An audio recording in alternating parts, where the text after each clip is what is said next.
Have you ever wondered why the person you are in public feels like a stranger to the person you are at 3 a.m., staring at the ceiling? There's something terrifying about this question, isn't it? Because deep down, you know the answer. You know that somewhere between childhood dreams and adult responsibilities, between wanting to belong and needing to survive, you constructed someone who isn't quite you. Carl Jung called this construction the persona, the mask we wear to navigate the world. But here's what Jung discovered that still makes psychologists uncomfortable today. This mask doesn't just hide your true self from others. It hides your true self from you. Think about it. When was the last time you said what you actually thought in a meeting?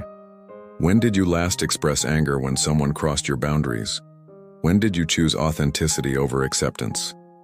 The persona begins innocently enough.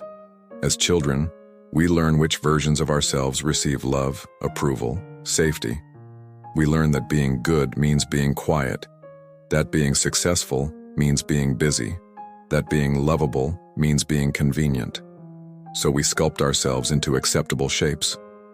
We become the responsible one, the helpful one, the strong one, the easygoing one.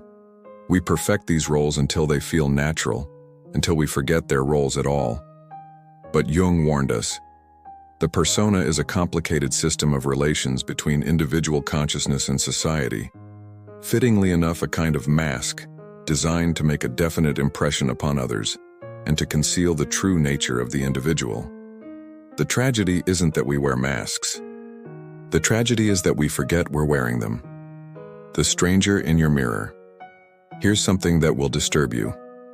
The person you think you are is largely a fiction. Not because you're lying, but because you've been living a carefully edited version of yourself for so long that you've lost contact with the original manuscript. Jung spent his life studying this phenomenon. He noticed that his patients would come to him presenting one version of themselves, usually a socially acceptable, reasonable, together version. But underneath, something else was stirring. Something they couldn't name, couldn't control, couldn't understand. He called this hidden part the shadow. Everything you've rejected, denied, or hidden about yourself. But the shadow isn't just your dark impulses.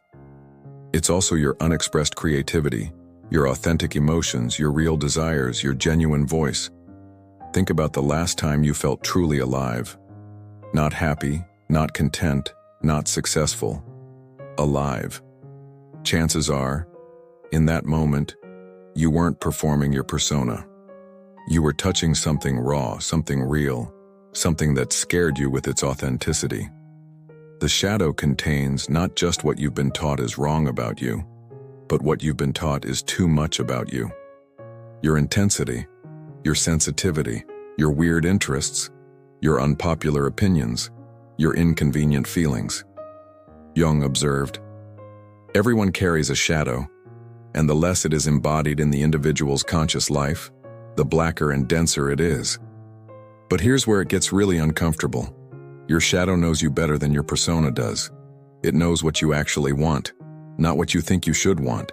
It knows what you're actually afraid of, not what you pretend doesn't bother you. It knows who you actually are, not who you've convinced yourself you need to be. And it's been trying to get your attention your entire life. The symptoms of a soul in exile. Your soul has been sending you messages. You've been interpreting them as problems. That restlessness you can't shake. That feeling that something is missing even when your life looks perfect on paper. That inexplicable sadness that comes from nowhere. That anger that seems disproportionate to the situation. Jung would tell you, these aren't signs that something is wrong with you. These are signs that something authentic in you is trying to surface. Consider this. How many times have you felt guilty for being unhappy when you should be grateful? How many times have you medicated feelings instead of listening to them? How many times have you pushed through exhaustion instead of honoring what your body was telling you? The persona demands perfection. The soul demands truth. When Jung worked with patients experiencing what he called the dark night of the soul, he noticed a pattern. These breakdowns weren't random. They were purposeful. They were the soul's way of saying, this performance has gone on long enough. Your midlife crisis isn't a crisis of age. It's a crisis of authenticity. Your anxiety isn't just chemical, it's existential. Your depression isn't just sadness, it's grief for the life you never allowed yourself to live. The soul speaks through symptoms because it has no other voice. You've silenced its direct communication so thoroughly that it has to create chaos to get your attention. Jung observed, your vision becomes clear when you look into your heart. Who looks outside, dreams. Who looks inside, awakens. But awakening requires something most people aren't prepared for. It requires betraying the person you've worked so hard to become. The sacred betrayal. To find your soul, you must commit the ultimate betrayal. You must disappoint the people who love your mask. This is where Jung's psychology becomes dangerous. Because he's asking you to do something that goes against every survival instinct you have. He's asking you to risk rejection for the sake of authenticity. Think about it. Every important person in your life fell in love with your persona, not your shadow. They fell in love with your helpfulness, not your needs. They fell in love with your strength, not your vulnerability. They fell in love with your agreeability, not your boundaries. So when you begin to reclaim your authentic self, when you start saying no, when you start expressing your real opinions, when you stop managing everyone else's emotions, some people will feel betrayed. They'll say you've changed. They'll say you're being selfish. They'll say they don't recognize you anymore, and they'll be right. Jung called this process individuation, the psychological process of becoming who you actually are rather than who you think you should be. But individuation isn't self-improvement, it's self-reclamation. It means disappointing your parents by living your own values instead of theirs. It means losing friends who only enjoyed your company when you agreed with everything they said. It means leaving relationships where you have to diminish yourself to maintain peace. It means choosing authenticity over acceptance, even when authenticity feels terrifying. Jung knew this was terrifying. He wrote, "The privilege of a lifetime is to become who you truly are." But he also knew the cost. The most terrifying thing is to accept oneself completely. Because when you accept yourself completely, you can no longer blame your unhappiness on external circumstances. You can no longer hide behind the excuse that you're just doing what's expected of you. You become responsible for your own life. Chapter 5. The Underground River. But here's what Jung discovered that changes everything. Your authentic self isn't something you need to create. It's something you need to uncover.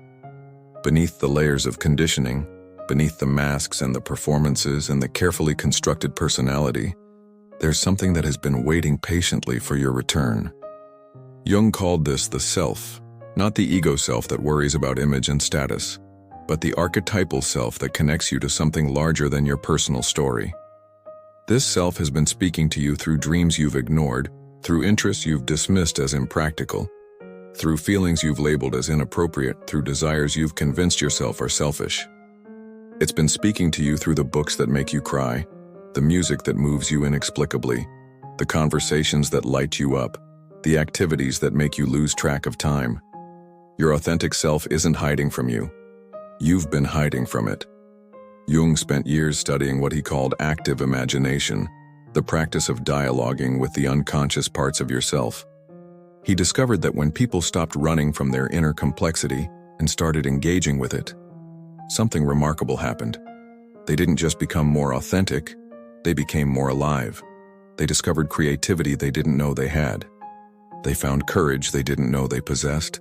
They accessed wisdom that didn't come from books or therapy or advice from others. It came from depths within themselves they'd never explored. Jung observed, "The meeting of two personalities is like the contact of two chemical substances. If there is any reaction, both are transformed. But the most transformative meeting isn't with another person. It's the meeting between your conscious self and your unconscious self." Chapter 6. The Alchemy of Becoming.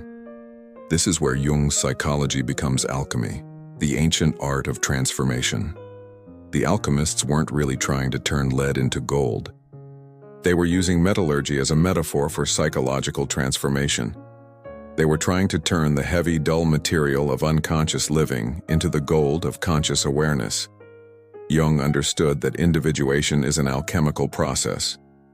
You take the raw material of your unexamined life, your patterns, your wounds, your defenses, your shadows, and through the fire of conscious awareness, you transform them into wisdom. But here's the key. You don't get rid of your darkness. You integrate it. You don't eliminate your wounds. You alchemize them into compassion. You don't discard your masks. You choose when to wear them consciously. This is what Jung meant when he said, "I am not what happened to me. I am what I choose to become." The process isn't comfortable. Integration never is. It means feeling everything you've been avoiding. It means facing everything you've been denying. It means owning everything you've been projecting onto others. But it also means reclaiming everything you've been giving away. Your power, your voice, your dreams, your energy, your time, your love. Jung discovered that when people stop betraying themselves to maintain relationships, they attract relationships that don't require betrayal. When they stop diminishing themselves to fit in, they find communities where their fullness is welcomed. When they stop performing their worth, they discover their inherent value. The alchemy of becoming isn't about fixing yourself. It's about remembering yourself. Chapter 7. The Return to Wholeness. And here's the beautiful paradox Jung discovered. The moment you stop trying to be who you think you should be, you become who you actually are.